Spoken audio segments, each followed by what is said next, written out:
Hi everyone, मैं शिव कुमार आप लोग का स्वागत करते हैं आपके अपने YouTube channel genius of mathematics में। आज का जो मेरा टॉपिक है वो आपका ऊंचाई और दूरी से है।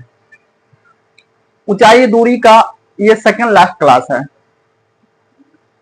क्योंकि अब ये समाप्त होने वाला सिलेबस है। सिलेबस के अंतर्गत जो भी इंपोर्टेंट क्वेश्चन आता है उस सारा क्वेश्चन को मैं करवा चुका हूँ यदि आप मेरे वीडियो पे फर्स्ट टाइम आए हैं तो आप मेरे वीडियो के यूट्यूब चैनल में जाइएगा और इसके लिए आपको सर्च करना होगा यूट्यूब के सर्च बार में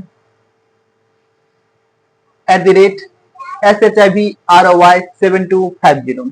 जैसे ये सर्च कीजिएगा तो मेरा यूट्यूब का चैनल आ जाएगा जीनियस ऑफ मैथमेटिक्स। उसमें मैंने सारा क्लास करवा दिया हूँ, मैंने सारा क्लास करवा चुका हूँ। जो कि इंपॉर्टेंट क्वेश्चन है उसको आप जरूर एक बार देख लीजिएगा। देखना आपके लिए इसके लिए जरूरी है, ये 5 नंबर देने वाला चैप्टर है तो 5 नंबर मायने रखता है। और मैं गारंटी के साथ बोलता हूँ, आप जितना मैं क्लास करवाया हूँ उसको यदि आप देखते हैं तो आपका 5 नंबर कहीं नहीं जाने वाला है। यदि मेरा वीडियो आपको अच्छा लगे लाइक कमेंट शेयर करना मत भूलिएगा और साथ में चैनल को सब्सक्राइब कर लीजिएगा। उसके साथ साथ बेल आइकन को भी प्रेस कर लीजिएगा। ये सभी प्रोसेस इसलिए करना होता है कि जो भी मैं नेक्स्ट वीडियो डालूं तो सर्वप्रथम आपके पास नोटिफिकेशन के माध्यम से चला जाए, इसीलिए सारा प्रोसेस करना पड़ता है। चलिए, ये तरह मेरे प्रीवियस क्लास के बारे में। और आज का जो मैं क्वेश्चन लेकर आया हूँ ये भी क्वेश्चन आपका इंपॉर्टेंट है, ये सेकंड लास्ट क्वेश्चन है। इसके साथ इसके बाद जो एक क्लास और होगा उसके बाद आपका ये चैप्टर सिलेबस कंप्लीट हो जाएगा। चलिए क्वेश्चन को देखता हूँ, क्वेश्चन क्या कहता है उसको समझने की कोशिश करता हूँ। देखिए, क्वेश्चन आपका एनसीईआरटी बुक से है और क्वेश्चन आपका जो है एक्सरसाइज आपका 9.1 का है। क्वेश्चन नंबर 15 कहता है एक सीधा राजमार्ग, एक सीधा। देखिए हार्ट इंडस्ट्री में क्या होता है कि आपका जो प्रोसेस होता है ना वो क्वेश्चन के अनुसार आपको चित्र बनाना होता है। यदि आपने चित्र को कंप्लीट कर लिया, लैंग्वेज आपने लिख लिया तो आपका इजी क्वेश्चन सॉल्व होने वाला है। तो हम लोग पहले क्या देखेंगे, चित्र कैसे सॉल्व हो जाता था। इसके लिए हमको एक एक प्रोसेस पर ध्यान देना होता है। तो क्वेश्चन आपका जो है करा है एक सीधा राजमार्ग एक मीनार के पार तक जाता है। एक हम लोग क्या करेंगे, एक मीनार यहां बना देते हैं। हमने क्या किया, एक मीनार बना दे। इस मीनार का नाम मैं देता हूं ए और बी।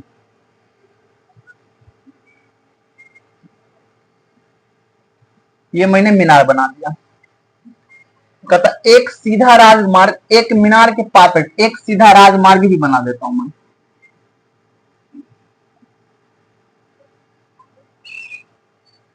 चलो ये सी लिख जाओ, ये राजमार्ग है।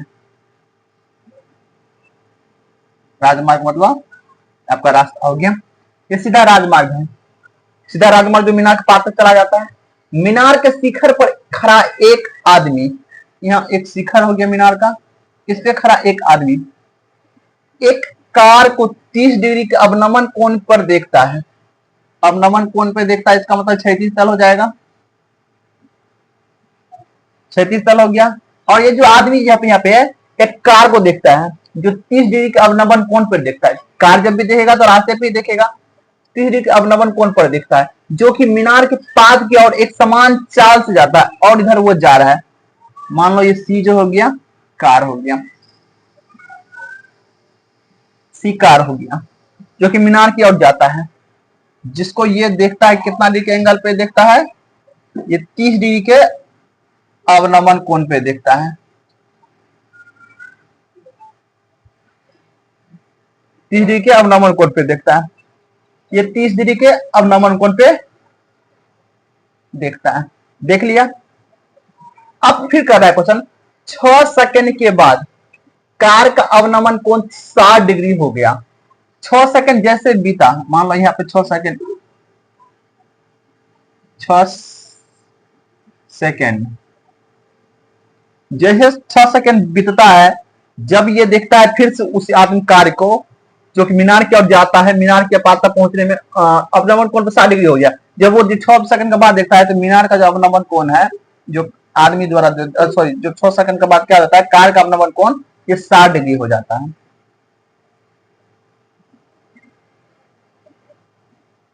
60 डिग्री हो जाता है। इस बिंदु से मीनार के पार तक पहुंचने में कार द्वारा तय की गई समय ज्ञात कीजिए। कहता इस बिंदु से यानी यहां से मीनार तक पहुंचने में कार को कितना टाइम लगेगा, ये कह रहा है क्वेश्चन आपको ज्ञात करने के लिए। चित्र सॉल्व हो गया। एकांतर कोण होने का ये 30 है तो ये 30 हो जाएगा, ये 60 है तो ये 60 हो जाएगा।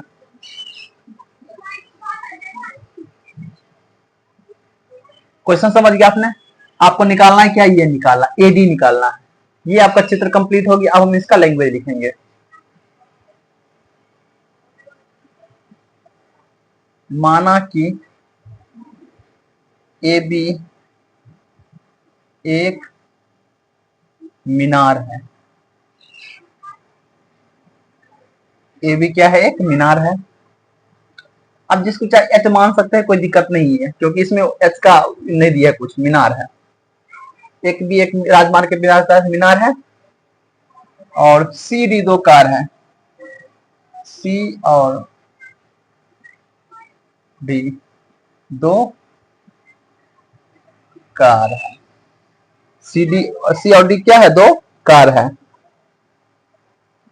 बिंदु डी से मीनार, बिंदु डी से या बिंदु डी या कार डी से, जो भी लिखो, यहाँ पे आपका मन है, या बिंदु डी लिखो यहाँ बिंदु या कार डी से। चलो मैं कार लिख रहा हूँ, कार डी से मीनार के पाद तक पहुंचने में कार द्वारा लिया गया समय एडी बराबर एक्स माना।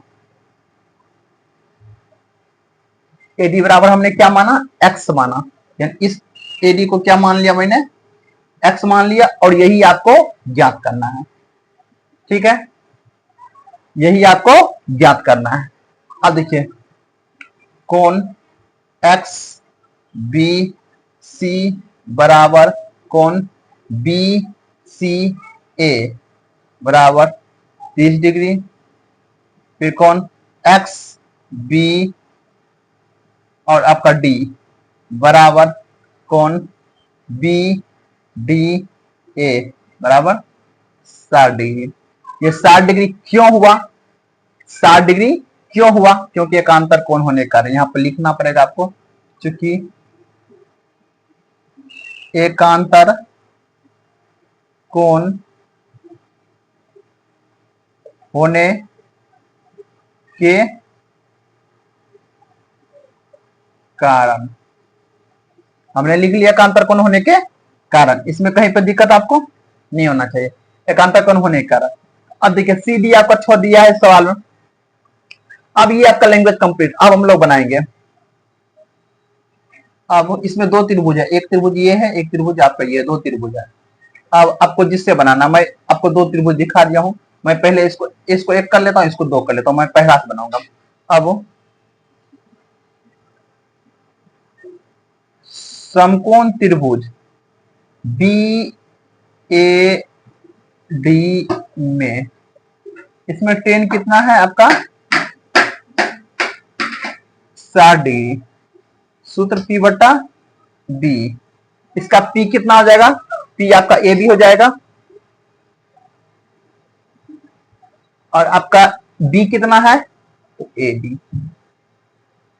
टेन 60 का मान √3 बराबर ए बी का मान कुछ नहीं, ए बी का ए बी। ए डी को कितना माना मैंने, एक्स माना, क्रॉस मल्टीप्लाई ए बी बराबर √3 एक्स। इसको हम लोग फर्स्ट समीकरण मान लेते हैं। ए बी का वैल्यू यहां पर क्लियर हो गया है। हमने एक साइड बना लिया, एक त्रिभुज बना लिया। अब दूसरा त्रिभुज फिर भी इसमें है, लेकिन फिर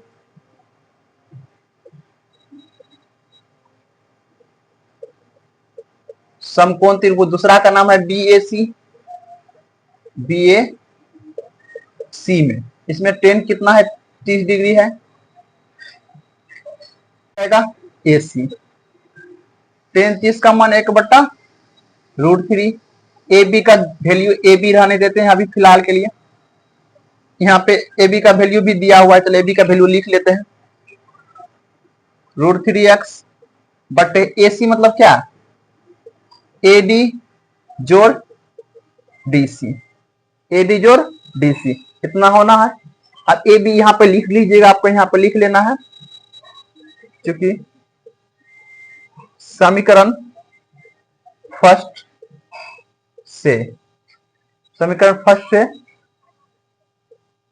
ए बी बराबर √3x। क्लियर हो गया। अब देखिए cross multiply, A D plus D C बराबर 3x। क्यों हुआ, ये क्यों हुआ, क्योंकि √3 को √3 से गुना करेंगे 3x।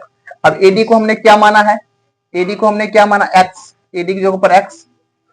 डीसी कितना है, डीसी आपका 6, ये कितना है 3x।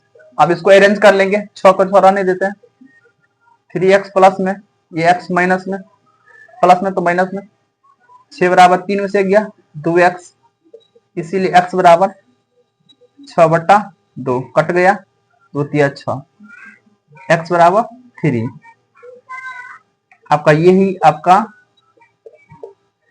आंसर हो गया। तो आपको कितना समय लगेगा, 3 सेकेंड। इसमें आपको किसी तरह का कोई दिक्कत है तो आप मुझे कमेंट कीजिएगा, मैं इसको जवाब दूंगा। यदि मेरा वीडियो आपको अच्छा लगे तो लाइक कमेंट से करना मत भूलिएगा। चलिए मिलते हैं नेक्स्ट क्लास, तब तक के goodbye, have a nice day.